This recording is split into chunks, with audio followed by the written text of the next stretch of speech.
Kenapa ya? Sifatnya tuh kenapa kalau kita ngomongin soal kesehatan pekerja, itu selalu sifatnya adalah bukan primer gitu. Even mungkin itu adalah urgensinya udah ke tersier gitu, bukan kenapa ya gitu ya? Ya karena mereka melihatnya untuk ngurusin kesehatan itu ngabisin duit. Oh. Makanya sekarang mental health begitu penting banget di perusahaan, karena ya itu spike kan selalu ada lah di setiap tempat kerja. Nggak ada tuh yang sebagus-bagusnya program perusahaan tuh punya mental health, balik lagi ke individu kan. Iya, iya, Gitu. iya. Karena temenku ada, dia kerja di luar negeri, di mining juga, tapi dia depres. Depres tuh sampai bahkan udah bukan suicide thought lagi, tapi udah act gitu.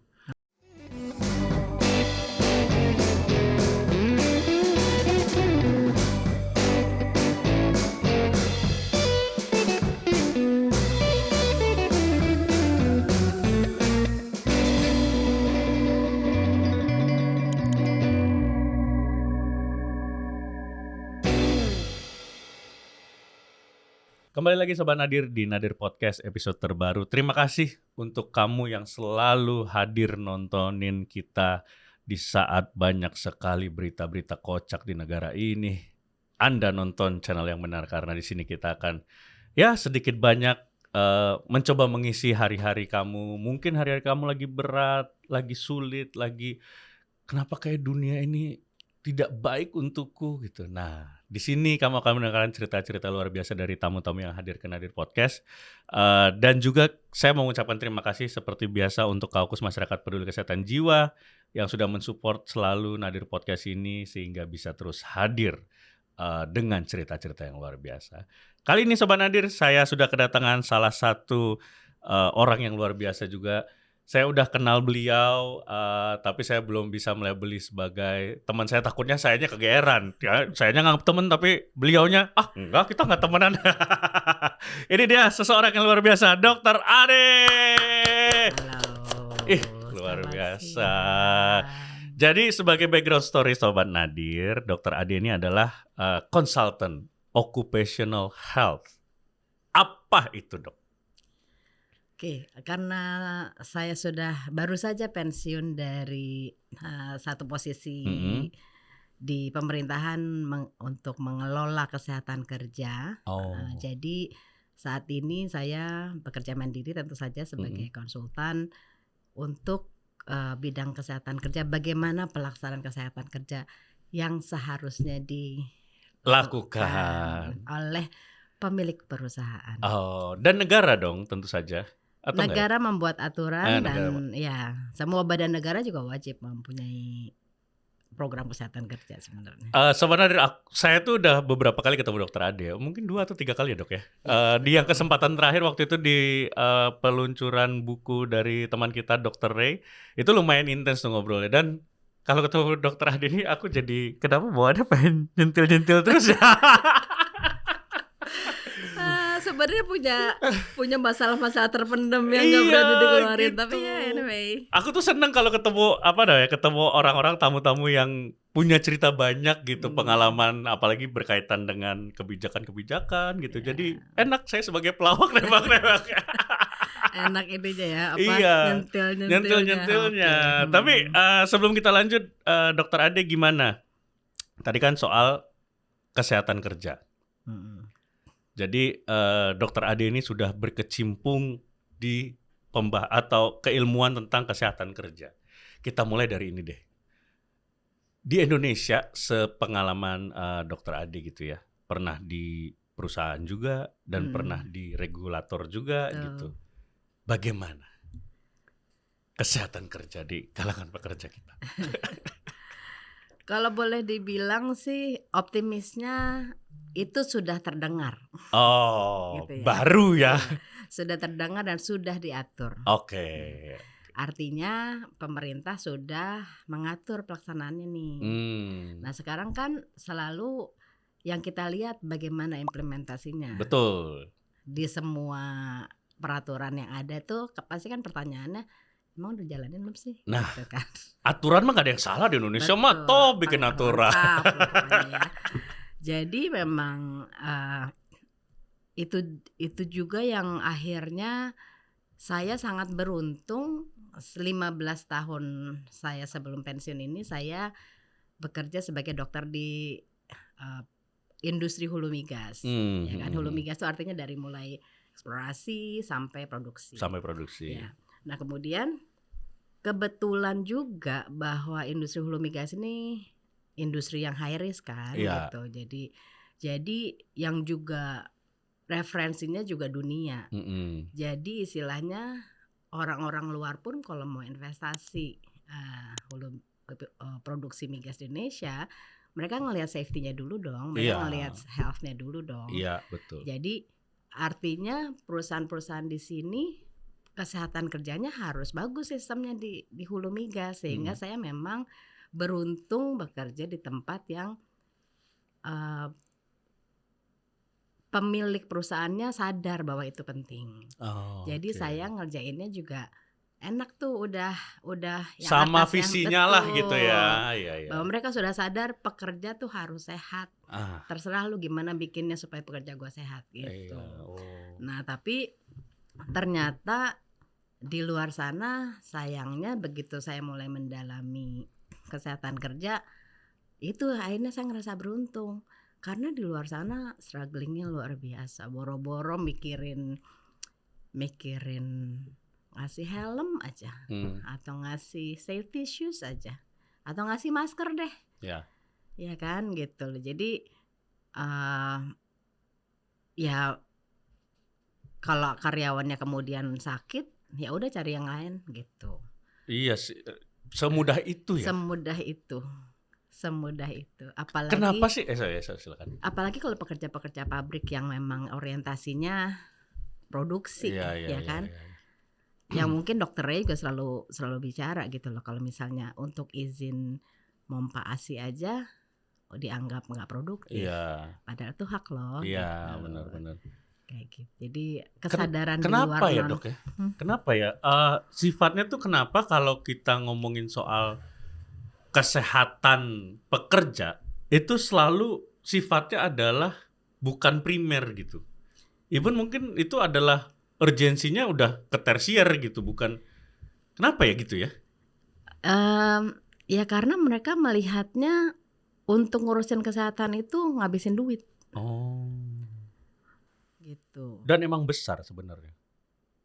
Besar tuh di awal ya. Kalau misalnya kita mau bicara mengenai promosi kesehatan, prevention, misalnya ngasih vaksin, itu kan uang juga ya. Tetapi mereka kan harusnya mikirnya, saya berharap pemilik perusahaan mikirnya jangka panjangnya. Kalau karyawannya pintar, kalau karyawannya sehat, kan jarang sakit. Nggak ada klaim yang gede asuransinya. Iya, gitu. Tapi kan untuk meyakinkan itu aja tuh challenge-nya gila ya. Luar biasa banget sih. Kalau mungkin sebagai background story juga Sobat Nadir, Dr. Ade ini seperti yang tadi dibilang sempat bekerja di sebuah perusahaan hulu migas. Ya karena semua perusahaan migas itu kan multinasional ya. Biar aman kita sebenarnya. Even kan Pertamina multinasional dong ya kan ya. Yang BUMN. Jadi sebuah perusahaan multinasional dan setelah itu yang menjadi unik adalah Dr. Ade menjadi dari yang di pihak tadi swasta jadi di pihak pembuat kebijakan. Betul. Lengkap banget berarti nih pengalamannya gitu. Ini yang perlu kita tahu nih. Waktu dulu deh, waktu ketika masih di sisi perusahaan gitu dok. Itu berarti let's say tahun berapa ya dok kira-kira? Saya mulai bekerja di hulu migas itu 2010 sampai 2017 lah. Kemudian dari situ sampai awal tahun ini di regulator. Jadi exactly setengah-setengah. Iya, dua sisi banget tuh. Jadi pengalamannya cocok banget nih. Kalau dari sisi ini deh, aku pengen dulu, bukan bermaksud diskriminasi, tapi kan bahwa wanita di lingkungan mining industry gitu, even migas ya, itu kan bisa dibilang jarang gitu. Betul banget. Apakah ada semacam kayak ya masih ada kayak judgmental gitu atau stigma bahwa wah cewek mah nggak cocok nih di sini gitu-gitu. Itu masih sempat ada nggak sih waktu itu? Balik lagi kebetulan 2 perusahaan sebelum saya di Regulator itu perusahaan pemilik di luar negeri ya. Jadi di situ memang kedua perusahaan ini memang justru yang sudah mempunyai value inclusivity, sudah punya value tidak boleh membedakan, tidak ada diskriminasi gitu-gitu deh.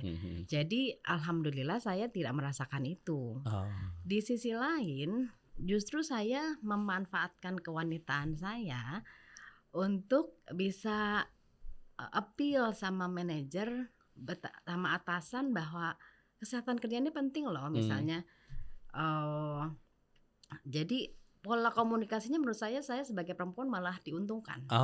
Oke. Gitu karena atasan itu agak sulit pasti ngomong ke perempuan bego lu, goblok lu gitu kan. Kalau sama cowok mah santai ya. Iya gitu. Ngapain gitu kan, kalau perempuan pasti ngapainnya tuh bentuknya agak lain. Tapi ya udah deh ya. agak sedikit kayak gitu. Iya. Gitu. Dan itu karena dulu di situ jadi bisa dibilang apa ya?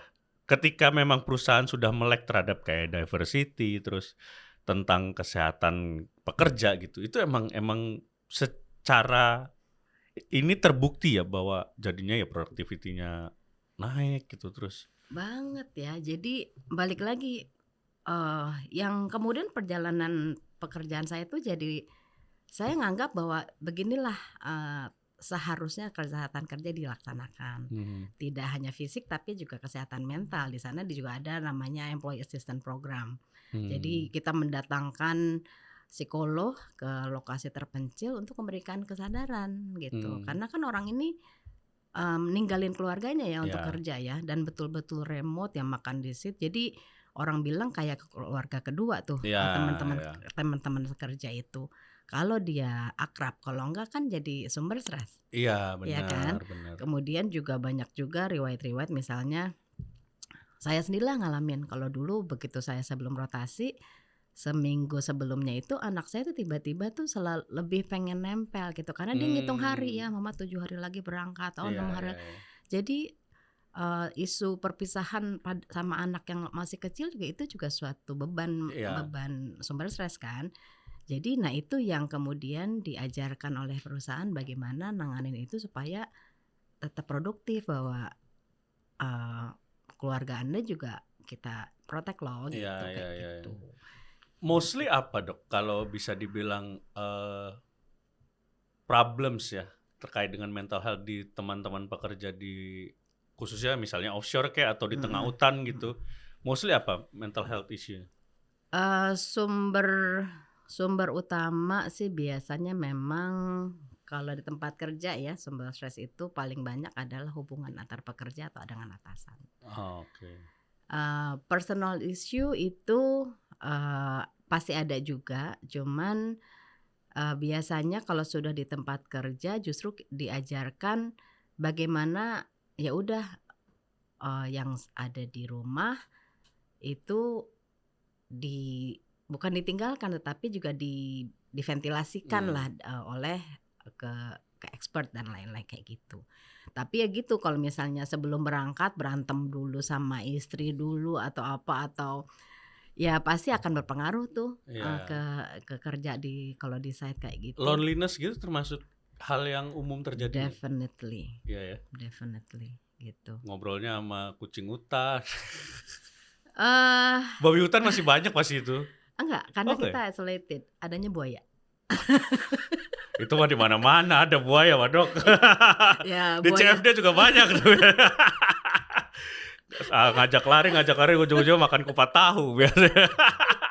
Untungnya buaya yang di tempat kerja saya ini buaya nggak bisa ngomong. Iya. Gitu. Di Papua berarti waktu itu. Wah, gila berat banget kayaknya ya bayangannya sih kayak di Papua lagi. Papua as an island aja udah jauh gitu.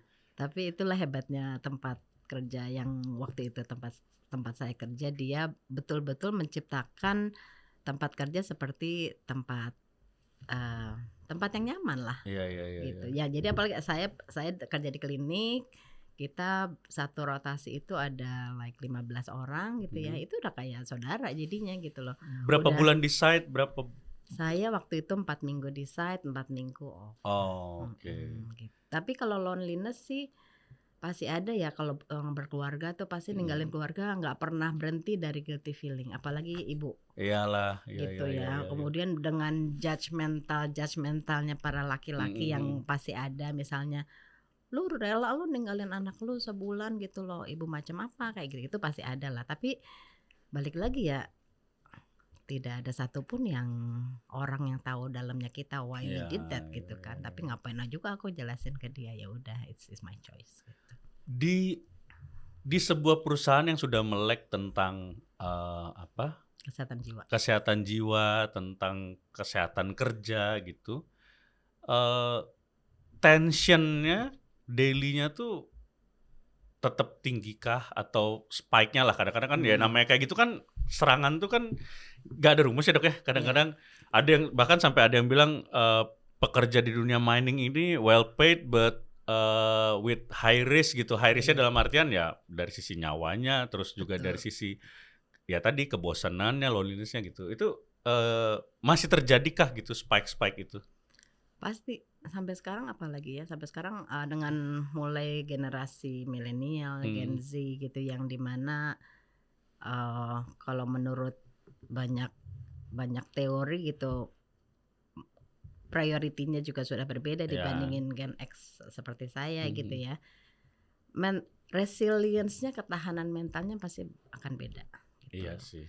Ya kan. Jadi makanya sekarang mental health begitu penting banget di perusahaan, karena ya itu spike kan selalu ada lah di setiap tempat kerja. Nggak ada tuh yang sebagus-bagusnya perusahaan tuh punya mental health, balik lagi ke individu kan. Iya. Karena temenku ada, dia kerja di luar negeri, di mining juga, tapi dia depres tuh sampai bahkan udah bukan suicide thought lagi, tapi udah act gitu. Padahal dan ini yang aku juga pengen sekalian share, tanya sekalian juga ke dokter.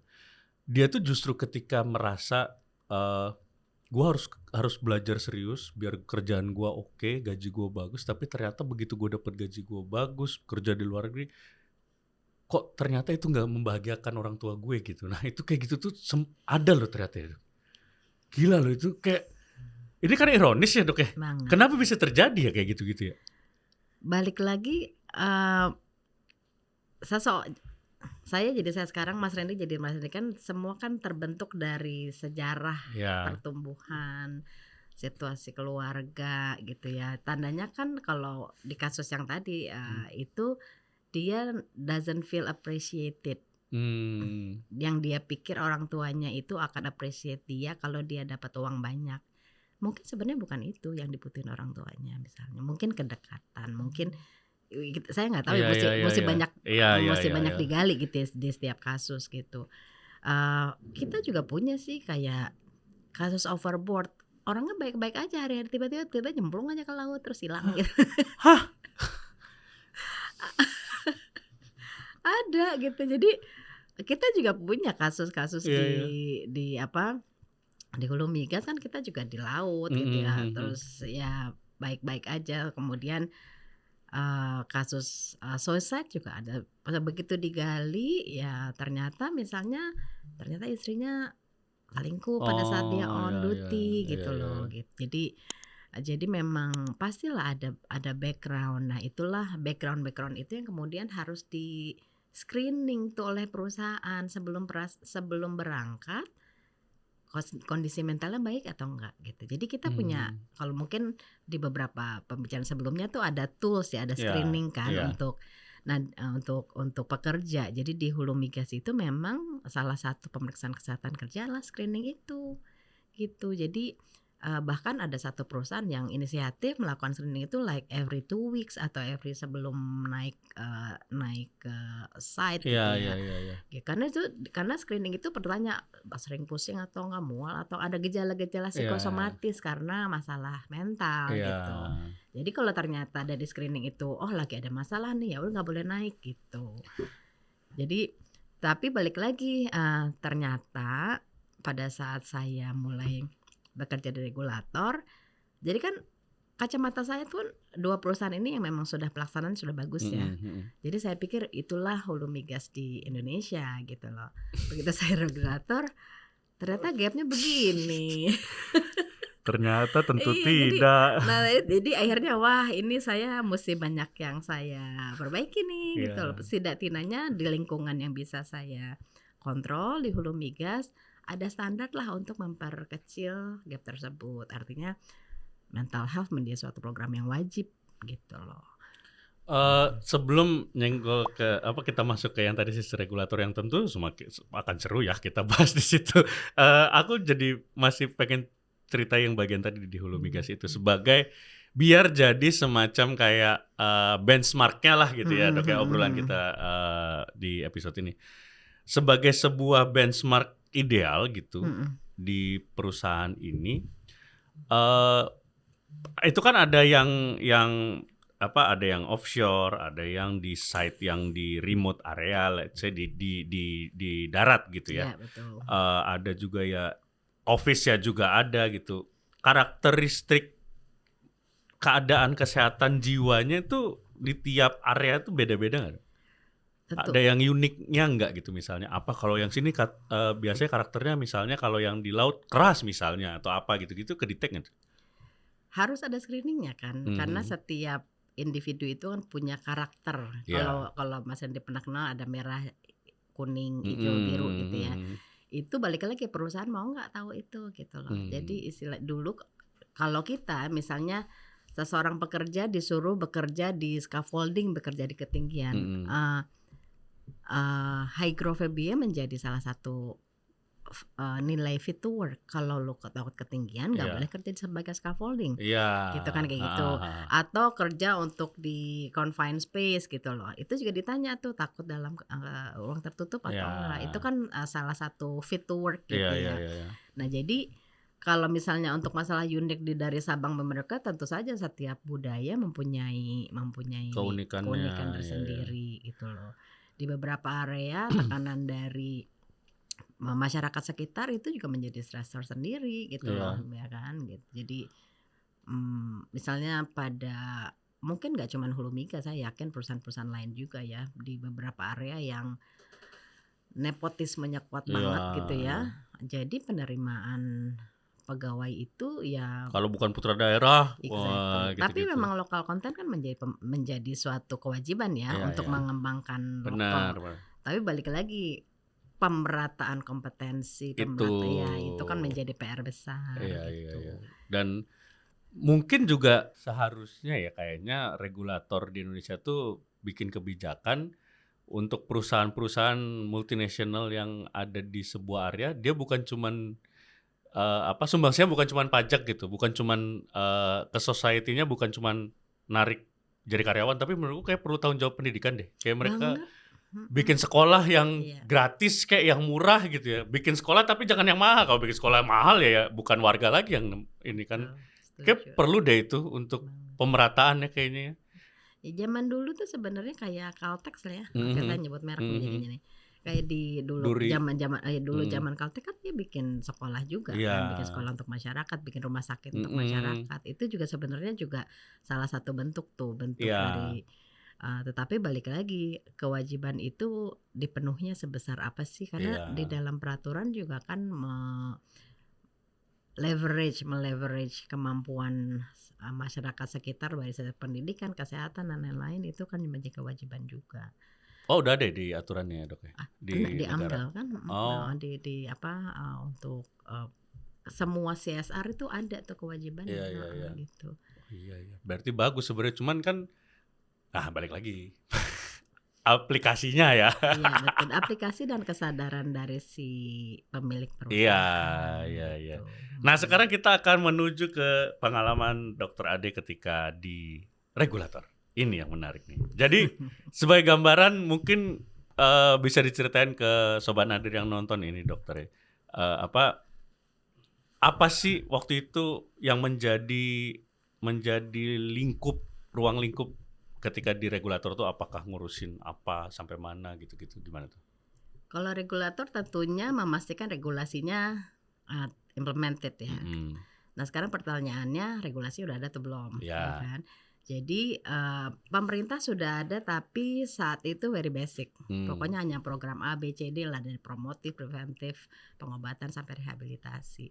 Nah sementara yang saya sampaikan tadi, operasi hulu migas itu juga merefer ke industri hulu migas dunia kan. Jadi mereka implementasi yang belum di cover oleh pemerintah adalah bagaimana merespons pada suatu kondisi emergensi gitu. Nah itu kita merefer ke aturan-aturan hulu migas di dunia, sehingga kedua aturan ini kita susun menjadi suatu pelaksanaan peraturan implementasi kesehatan kerja di hulu migas Indonesia based on dari pemerintah sama dari luar negeri. Kita membuat aturan sendiri tuh, standarisasi apa yang harus dilakukan dari A sampai Z. Artinya, sorry aku potong, Dokter Ade itu dulu bagian mengurusi kebijakan seputar kesehatan kerja para pekerja ini di sektor migas se-Indonesia nih. Se-Indonesia. Semua perusahaan-perusahaan yang migas itu wajib. Hulu migas ya, karena hulu migas ada hulu dan hilir kan. Oh ya, hilir tuh model kayak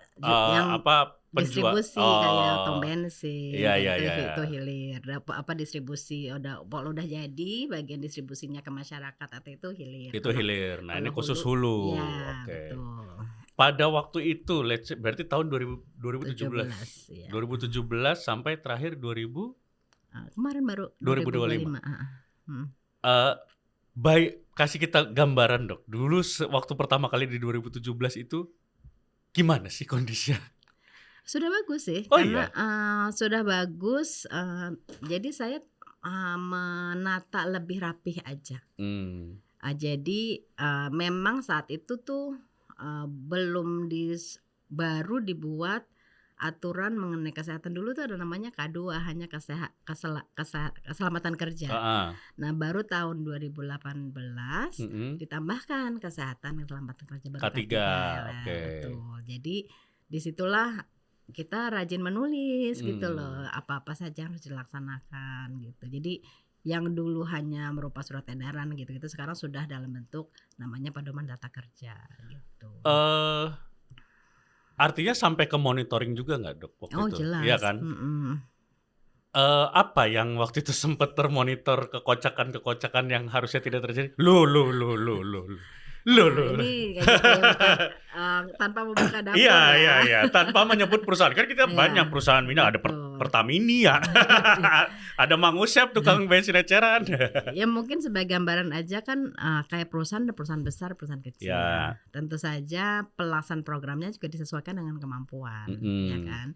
Nah tantangan kita sebagai regulator, minimum standarnya apa sih? Ya kan. Misalnya paling dari kesehatan kerja itu yang paling basic adalah gak boleh ada orang yang tidak fit untuk bekerja, bisa kerja di offshore, bisa kerja di remote. Artinya gini, siapa sih yang gak fit? Misalnya udah pernah kena serangan jantung yang nggak dikontrol gitu loh. Gimana serangan jantung emang ada yang dikontrol tuh? Orang kena serangan jantung kan pasang ring tuh, ya kan? Dia bisa kembali ke offshore setelah berapa bulan sampai direkondisikan sehat kembali, sehat dalam tanda kutip ya, kita bilang terkontrol. Atau misalnya ketahuan gula darahnya sampai 200, gula darah puasanya itu nggak boleh tuh berangkat, gitu. Karena atau misalnya hipertensinya juga nggak kontrol sampai 200/120, itu tuh nggak boleh berangkat. Jadi yang very basic adalah memastikan seluruh pekerja hulu migas itu fit untuk bekerja di area yang high risk. Itu salah satunya tuh. Salah satu basic, yang paling basic mau perusahaan kecil mah mampulah gitu. Betul. Ya, itu kayak gitu. Jadi Dulu itu orang medical check up suka-suka karena kan peraturan pemerintah yang dasarnya kan hanya dari peraturan Kemenaker itu kalau MCU tahunan pekerja itu hanya cukup hemoglobin untuk ngecek anemia atau enggak, kemudian periksa urin gitu ya, untuk ngecek mungkin bukan ngecek gula darah di diabetes tapi lewat urin gitu ya. Kemudian tekanan darah, ronsen untuk ada TBC atau enggak. Itu very basic ya, basic banget tuh dari pemerintah. Di Hulu Migas nggak cukup, cuman itu gitu. Ada berapa? Banyak sih. Tadi aja nambahnya apa tensi, pernah pasang ring apa enggak gitu-gitu ya? Ya cukup costly, cuman ya itulah resiko yang ada. Kita kan sebenarnya fit to work ini adalah pemeriksaan yang memang memastikan supaya tidak membahayakan diri sendiri dan teman kantornya gitu loh. Ya kan, misalnya gini deh, orang udah tuli aja gitu, gak boleh tuh kerja di daerah operasi. Kalau tiba-tiba ada alarm dia nggak dengar orang-orang lari, dia gitu ya, kayak gitu misalnya. Kayak dia juga nggak mungkin berangkat deh, orang ketinggalan gitu. Itu dia. Tapi itu bagian dari pemeriksaan fungsi pendengaran, apalagi kalau udah ngomongin turbin, ngomongin generator, kalau nggak dikasih pelindung lama-lama dia tuli gara-gara kerja di Hulu Migas kayak gitu kan. Jadi kita juga harus memastikan dia juga nggak jadi tuli gara-gara kerja di tempat kita kayak gitu-gitu. Posisi negara gimana sih Dok ngelihat needs atau requirement di sektor kesehatan dan keselamatan kerja ini? Apakah strict banget gitu negara teh? Ya pokoknya lu mau nggak mau lu harus kita begini nih, atau karena itu kan yang mungkin yang membedakan negara kita sama negara lain itu kayak iya gak sih? Kenapa kalau ini pengalaman temanku gitu, temanku waktu itu sempat cerita, apa namanya, lu tau nggak di perusahaan yang dia sebut perusahaan dia gitu, gila tau, maksudnya kayak dari perusahaannya tuh ketat gitu. Terus gue tanya kan, lah kenapa kok perusahaan lu bisa ketat, perusahaan kita kok nggak bisa ya? Salah satu dia jawab, ya karena negaranya, kalau perusahaan gue aneh-aneh, negara tuh bisa ngasih punishment yang edan banget gitu. Nah aku tuh pengen tahu posisi kita sebagai negara gitu terhadap hal-hal begini tuh gimana sih Dok? Untuk kesehatan kerja jujurly belum ya, masih ya yang penting ada dulu aja lah aturannya gitu ya. Betul banget. Padahal harusnya memang seketat itu Dok, atau ya udah kita kan negara slow nih kita negara. Sesederhana itu loh, sekarang kan perbaikan jalan ada di mana-mana, bikin macetnya kan kayak gitu ya. Lihat deh pekerjaannya. Iya sih. Mereka kan pekerja di hawa panas ya. Debu dan aduh, kalau ngomongin bahaya debu, bahaya panas bagi kesehatan pekerja itu sedih loh. Maksudnya gini, teori nih ya, balik lagi di tempat saya bekerja sebelumnya, kita ukur tuh berapa suhu, nggak suhu biasa tapi suhu basah, artinya dicampur jadi suhu plus kelembapan. Itu menjadi suatu ukuran namanya suhu basah.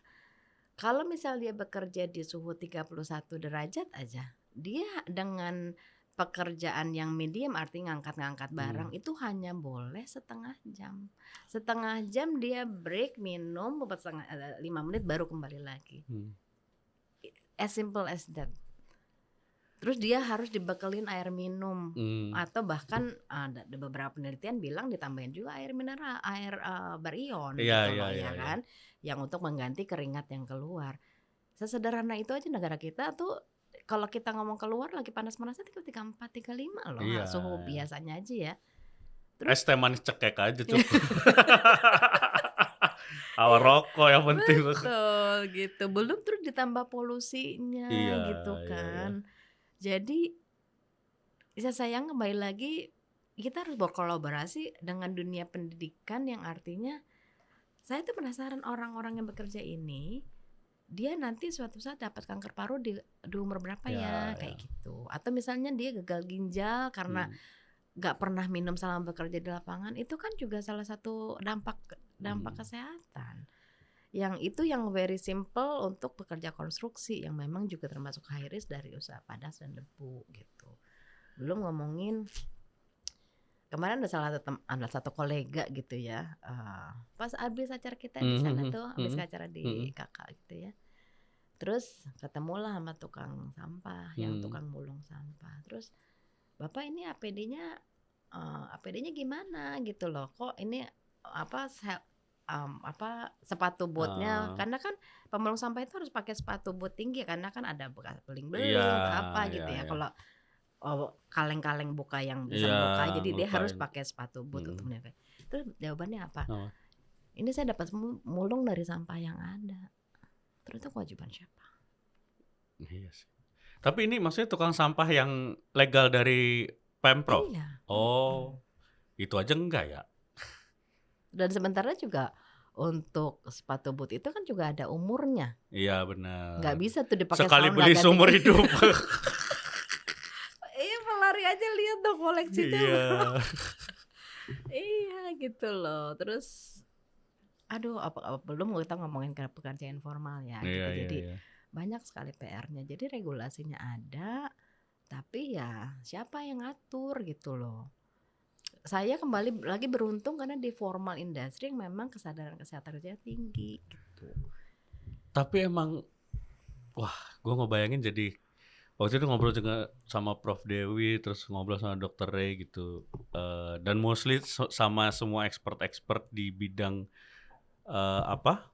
medis khususnya keselamatan dan kesehatan kerja ini pasti capek banget sih Dok ya.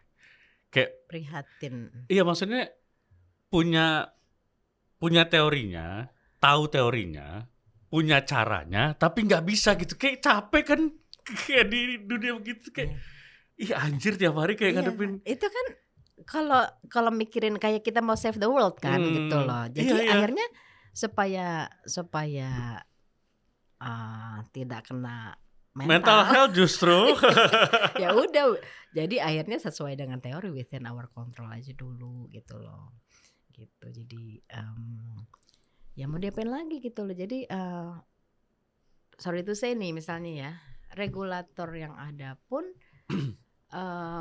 tidak semuanya mengerti apa yang diatur. Ya itu sangat awam terjadi di kita. Orang kan? Relawan jadi komisaris gimana? Atau misalnya udah inkrah lagi nggak di penjara tuh. Kita harus bersuara dong untuk ketidakberesan negara ini. Mungkin juga karena kita selama ini masyarakat juga anteng-anteng aja kali, mereka seenak itu kali. Jadi bayangin gak sih yang pernah saya sampaikan, pekerja itu kan at least 50% penduduk kita ya. Iya. Itu kalau ngurusin 50% penduduk kita kesehatannya bener kan, masa negara nggak sehat sih gitu kan? Gitu. Jadi tapi yang ngurusin kesehatan kerjanya juga cuma berapa gelintir yang betul-betul mengerti di para regulator kita gitu loh. Bahkan misalnya background itu kan pendidikan khusus ya sebenarnya occupational medicine ini gitu loh. Spesialisasi spesifik gitu. Betul. Jadi setiap pergantian pejabat kami nih dari sisi profesi, dari sisi praktisi harus kulo nuwun lagi menjelaskan lagi ini loh Bu, ini loh Pak gitu. Jadi habis diadaptasi ya. Iya, jadi mulai lagi. Makanya anggarannya tiap tahun seminar lagi. Jadi misalnya mau revisi peraturan gitu ya, mau revisi peraturan udah sampai hampir tanda tangan, pejabatnya ganti, mulai lagi kayak gitu-gitu. Jadi padahal mah kan tanda tangan kebijakan tuh yang bertanda tangan bukan nama tapi jabatan kan, siapapun yang ngisi kan jabatannya. Ya, dan apalagi kan setiap peraturan sekarang bagusnya di beberapa kementerian memang sudah mengundang related parties. Jadi sekarang alhamdulillah dari Kemenaker, dari Kemenkes sudah mengundang organisasi profesi, sudah mengundang praktisi dari berbagai macam industri gitu ya, untuk bisa jangan yang regulator bikinnya gini ternyata pelaksananya itu nggak applicable gitu. Sekarang sudah mulai nih, mulai saya udah di 5 tahun terakhir lah udah mulai ngajak-ngajak kita lah ya untuk bikin aturan gitu, nggak nggak cuman plek ketiplek dari luar negeri diterapin di sini padahal nggak applicable kayak gitu. Dan gimana ya? Mungkin juga yang jadi susah adalah karena apa yang diperjuangkan oleh Dokter Ade ini sesuatu yang bersifat kalau nggak dilaksanain pun ternyata banyak yang nggak kejadian juga apa yang ditakutin, ya nggak sih? Bukan gitu sih. Bukan nggak kejadiannya nanti 20 tahun lagi, nggak kelihatan sekarang, nggak kayak kecelakaan kerja. Kecelakaan kerja kan ada sisi malu-maluinnya lah gitu loh. Gimana sih perusahaannya nggak ngasih ini, nggak jagain. Tapi penyakit akibat kerja kan terjadinya lama. Yang saya bilang tadi, konstruksi jalanan kena debu, kena kurang air minum, dia kan kena gagal ginjalnya nanti mungkin atau kena kanker parunya ya 20 tahun lagi. Dia udah pada saat dia udah nggak kerja sebagai bahan pekerja konstruksi, terus tiba-tiba dia batuk-batuk, tiba-tiba dia sesak, terus apalagi mau dia datang ke puskesmas, dokter puskesmasnya nggak ngerti, jangan-jangan sebenarnya dari pekerjaan dia 15 tahun lalu gitu. Nah itu tuh susah banget ya. Gitu, jadi ya gitu deh. Apakah Dokter Ade pensiun dari regulator karena memang sudah merasa tidak sehat mentalnya? Bukan gitu, mungkin justru sekarang saya melihat bahwa mungkin saya lebih banyak bisa bergerak nih gitu. Untuk bisa setidaknya yang bisa saya reach out lah untuk bisa memberi pengertian ini gitu loh. Tapi emang apakah pasti rumusnya, ya itu tadi pertanyaannya kan menjadi sulitnya kan bagi para pelaku industrinya adalah karena cost-nya di awal gitu, ya nggak sih Dok? Iya, dan nggak usah gitu deh. Ada nih beberapa perusahaan yang baik banget ngasih pekerjanya uang gym. Oh, uang nge-gym, ada kan beberapa perusahaan kan. Ini nih gue kasih untuk lo olahraga gitu kan, mau nge-gym kayak mau pilates apal. Nah kemudian banyak faktor kan gitu loh, istilahnya kemudian dari gemuk ke langsing aja butuh berapa lama gitu kan. Jadi untuk kemudian dia ngerasa fit lebih kerja dibandingin ngap kalau karena dia kegemukan di tempat kerja, itu kan juga butuh waktu gitu. Kalau dia rajin gitu nge-gymnya, kalau enggak cuman anget-anget. Ya kan? Secara gitu. Perusahaan cost-nya jalan terus gitu kan. Iya betul gitu. Wow. Itu yang kelihatan banget. Yang nggak kelihatan adalah ya menurut saya sebenarnya sih kesadaran ya. Iya. Semakin sifatnya kalau di negara maju gitu ya Dok ya, sifatnya si kesadaran atau kepedulian terhadap kesehatan kerja ini sifatnya top down atau dari atas ke bawah sih? Saat ini ya. Saat ini role model masih top down. Iya. Jadi saya ngelihat banget nih beberapa departemen aja ya, departemen di perusahaan. Kalau misalnya bosnya rajin olahraga, pasti anak-anak buahnya minimal ada yang ikut tuh. Tapi kalau bosnya sukanya makan, ya anak-anak buahnya juga ikutan makan gitu. Gitu aja sih, sesimpel itu gitu ya. Untuk urusan masalah penyakit-penyakit metabolik kayak diabetes, hipertensi dan lain-lain. Belum ngomongin kalau pakai APD. Sekarang kan masih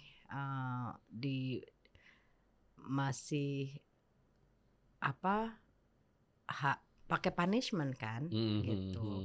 Kalau nggak pakai APD ya nggak boleh masuk tempat kerja kayak gitu kan. Ya tapi jadi masih supervisornya harus ngingetin terus gitu. Tapi kalau lama-lama kalau udah jadi budaya sih akan menjadi kebutuhan kan gitu. Dulu aku ngalamin banget zaman dulu kan bokap tuh kerja di perusahaan tambang batu bara. Ngalamin lah fase dulu di mana ini kita bicara tahun early 90s lah ya Dok ya. Sepatu masih belum sepatu yang ada metal protektornya. Terus akhirnya ada tuh wajib. Terus helmnya dari yang ala kadarnya wajib. Jadi ada tuh kerasa tuh dari sisi regulasinya itu gitu. Terus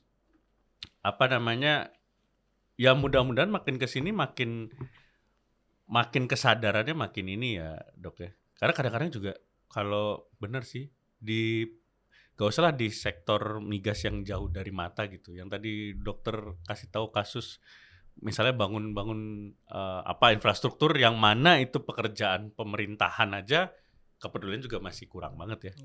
Tapi kan sebenarnya pemerintah memberikan job ke vendor nih. Iya. Sebenarnya kan kewajiban vendor kan. Betul. Dan sebenarnya di dalam kontrak apapun itu terhadap pemerintah kewajiban itu ada karena itu syarat. Ya. Jadi syarat perusahaan untuk memprovide alat pelindung diri itu gitu.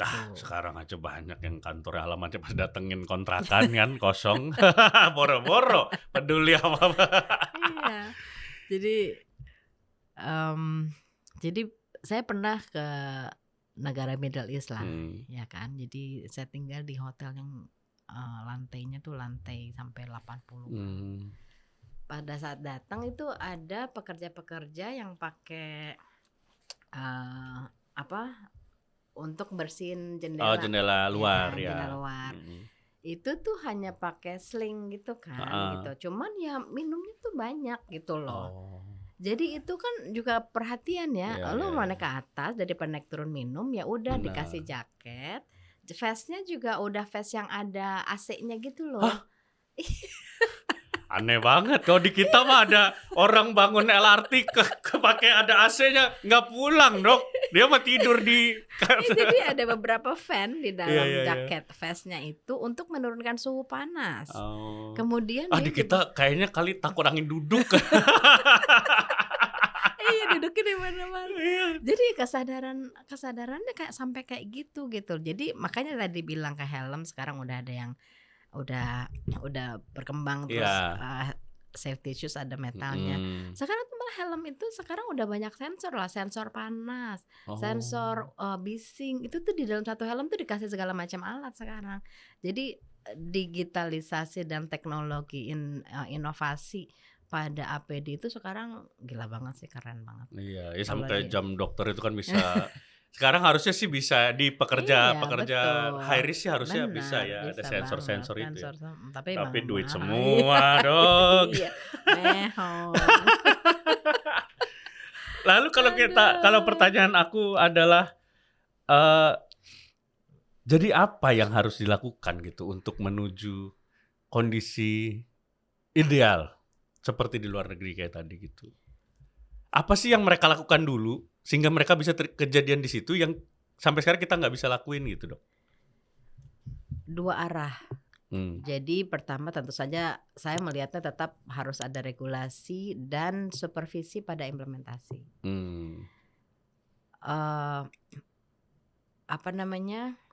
Untuk kemudian juga peningkatan kompetensi yang memang dalam implementornya.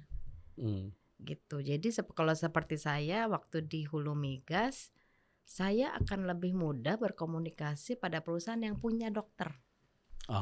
Karena dokter yang mengerti ilmu ini.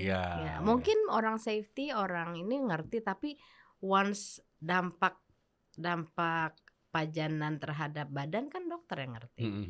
Dampak bising jadi budek kan apa yang rusak kan dokter yang ngerti. Ya kan gitu. Jadi baliknya kompetensi gitu. Jadi menurut saya pemerataan kompetensi juga penting dalam pelaksanaan ideal dan support dari pemerintah juga. Komitmen yang selalu saya bilang adalah manajemen komitmen. Betul. Manajemen komitmen adalah pemilik perusahaan memang komit bahwa kesehatan kerja itu suatu hal yang penting. Gitu. Jadi nggak cuma bikin bisnis atau profit gitu ya, bahwa point of view-nya bukan cost tapi investasi kali ya. Iya betul sekali gitu. Kesehatan karyawan itu ya investasi bukan biaya gitu ya. Betul.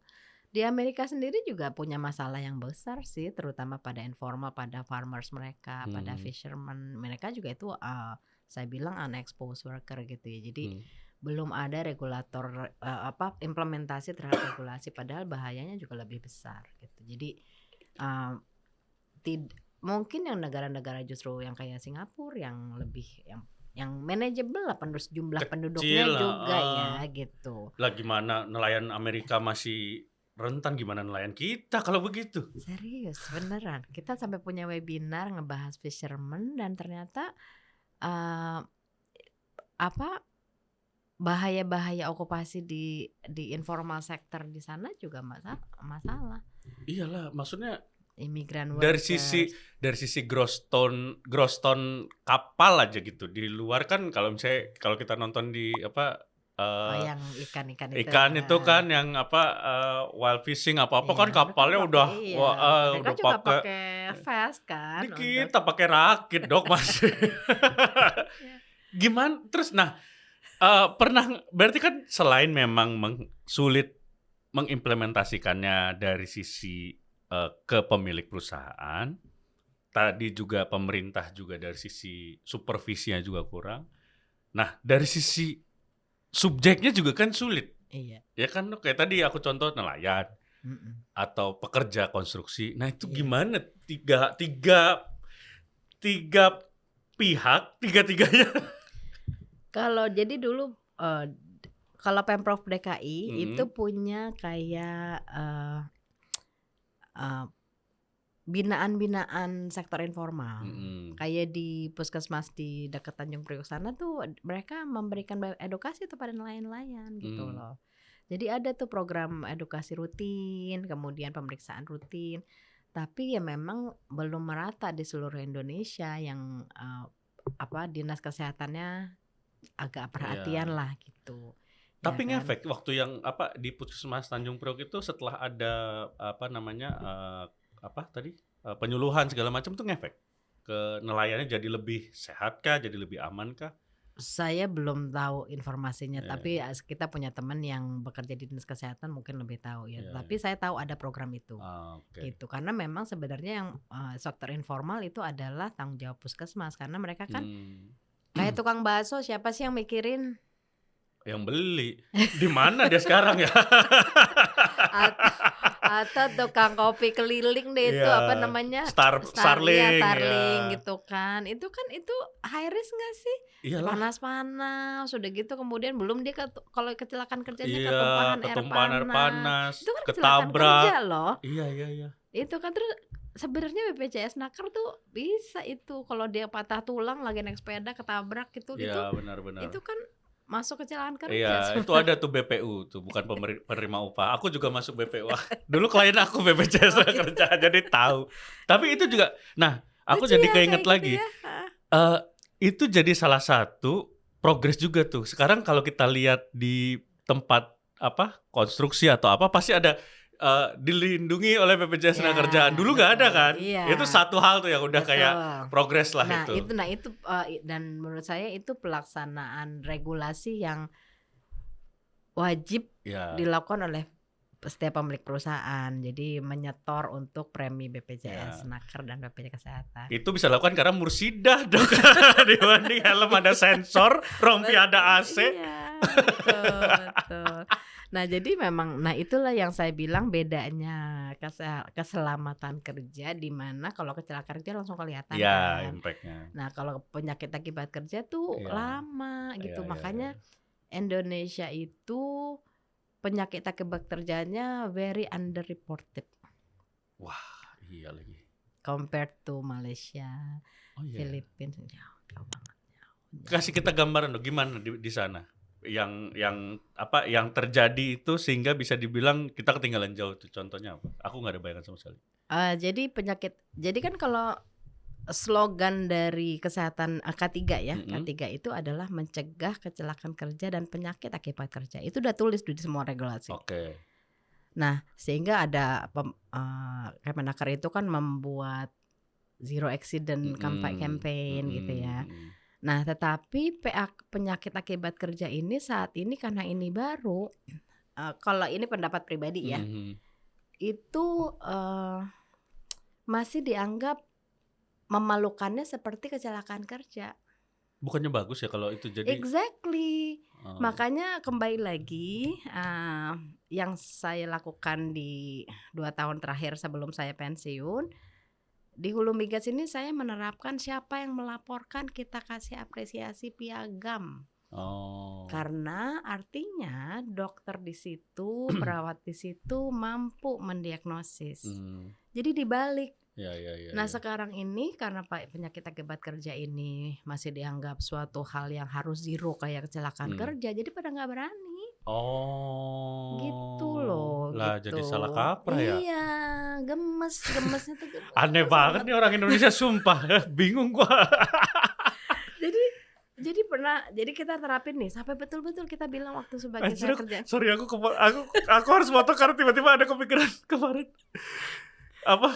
Kemarin tuh pengangguran kita menurun karena datanya tidak disampaikan. Sejenis itu. Jadi kesannya zero. Jadi laporan penyakit akibat kerja kita mulai ada pada saat zaman Covid karena waktu itu kan tekanan dari luar negeri juga banyak bahwa banyak tenaga kesehatan kena Covid, ya kan? Itu sebenarnya kecelakaan penyakit akibat kerja kan? Karena dia dapat Covid di rumah sakit, makanya mendapatkan kompensasi kan gitu. Tapi kemudian mulai ada laporan-laporan tuli akibat kerja di pertambangan lah, salah satu pertambangan itu mulai. Tapi kemudian menurun lagi gitu.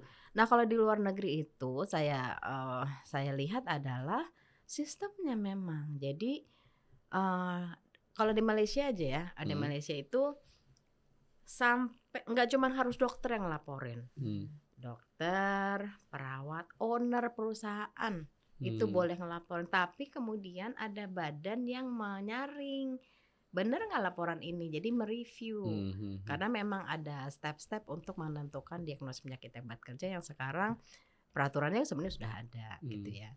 Nah jadi sekarang ini petugas pelaksana kesehatan kerja di perusahaan tuh nggak berani laporin.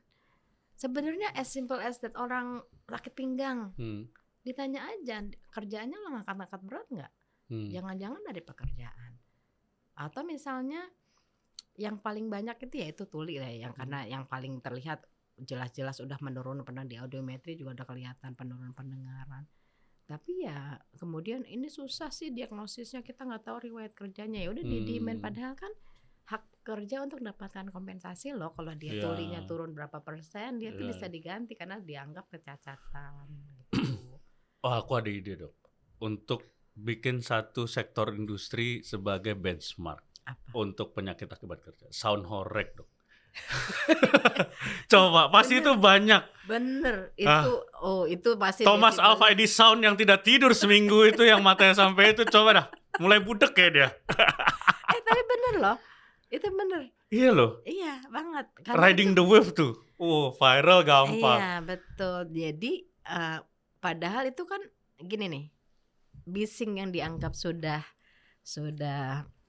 membahayakan kalau kita ngomong udah teriak-teriak. Jadi kayak kita kalau kita nonton konser, kayak kita ke diskotik, kayak zaman dulu. Nggak ada yang nyebut diskotik lagi zaman sekarang tuh, kelihatan banget. Masih Ari King lagunya. Apa jujur. Sekarang ini apa namanya? Klub. Okay. Senoparci. Teksin lagi, bahasanya udah gak ada teksin sekarang. Ada mohon maaf ya. Gak apa-apa. Ya itu menunjukkan zaman, gak apa-apa. So, I'm happy with my age. Nah terus kalau kita ngomong udah teriak-teriak, artinya level bisingnya itu udah pasti di atas 85. Iya. Ya kan? Gitu. Dan kadang-kadang kalau kita habis dari konser kan kalau keluar budak sebentar tuh kan, ya kan? Nah, itu namanya ada pergeseran ambang dengar tapi sementara. Gitu. Nanti balik lagi normal. Tapi kalau yang sound horrek tadi itu terus-terusan lama-lama ya saraf-saraf pendengarannya pasti rusak. Iya kan? Dan itu pasti udah mungkin bisa di atas 100 desibel, which is kalau bahasa kita tuh ada ceilingnya, hanya kalau selevel itu tuh hanya boleh selama berapa menit gitu ya. Betul. Jadi betul juga sih, itu kan? bener banget tuh. Tapi aku jadi tahu kenapa warga-warga pecinta soundtrack ini nggak ada yang peduli sama orang-orang lain karena mereka nggak denger kita ngomongin.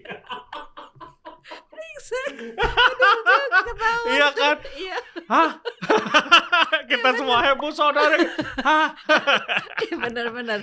Dan itu in the short term itu pasti Iya kan? rusak gitu. Betul. Tapi emang ya itulah bener kan Sobat Nadir, seperti yang saya bilang di awal bahwa akan banyak sekali yang bikin kita ya. mengelus dada lah.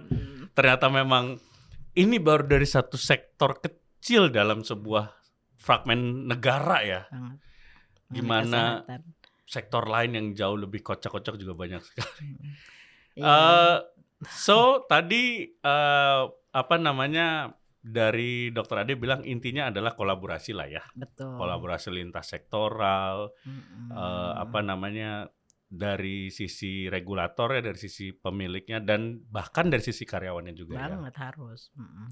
Dan apakah juga mungkin salah satu penyebabnya karena memang dokter-dokter di bagian okupansi ini masih sangat terbatas kah, Dok? Banget. Jadi kalau dilihat dari kan Pak Presiden ngeluarin matriks tuh ya, kekurangan dokter spesialis di mana aja, dan okupasi banyak banget kurang.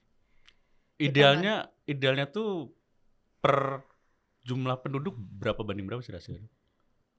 Saya mesti baca lagi ya, saya nggak. Tetapi pada intinya setiap provinsi itu harus ada, setiap kabupaten dan kota, dan kita sendiri even provinsi aja masih banyak yang belum punya gitu loh, karena masih terpusat di Pulau Jawa. Gitu. Jadi ya memang sangat baru ya, kita lulusan aja baru 300, nggak nyampe 300. Jumlah kabupaten kita berapa ya? Kabupaten itu ribuan kan ya. Iya masih banyak banget ya kalau dari sisi itu aja ya. Itu kan 300 kan yang aktif berapa kan? Iya betul, yang udah pensiun aja betul. Kan? Jadi ya masih panjang sekali ya. Banget. Tapi ada kayak MKK kan sebenarnya bukan spesialis okupasi, tetapi juga mempunyai kemampuan untuk memanage kesehatan kerja. Itu juga salah satu resource lah ya. Gitu. Kemudian juga ada beberapa organisasi yang memang peminat kesehatan kerja yang bukan MKK, bukan SPK juga ada gitu. Jadi itu juga dinaungi oleh jadi kayak perhimpunan gitu, itu juga ada kan. Jadi seharusnya sih semoga kesadarannya lebih banyak sih ya. Amin. Gitu. Jadi ini cerita yang menurut saya sih fakta, tapi ya sudah begitu. Jadi waktu saya kan memang ikut pendidikan spesialis agak late ya kan. Jadi saya memang justru mendalami dulu, kemudian memformalkan ilmu melalui pendidikan.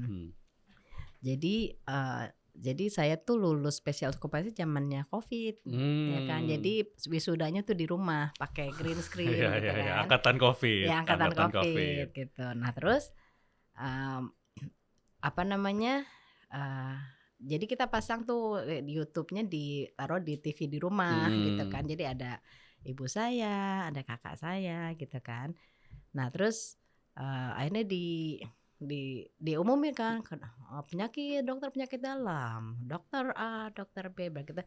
Kedokteran okupasi gitu, dokter Ade Mutiara, dok itu. Terus mama saya sendiri nanya, kedokteran okupasi teh apa?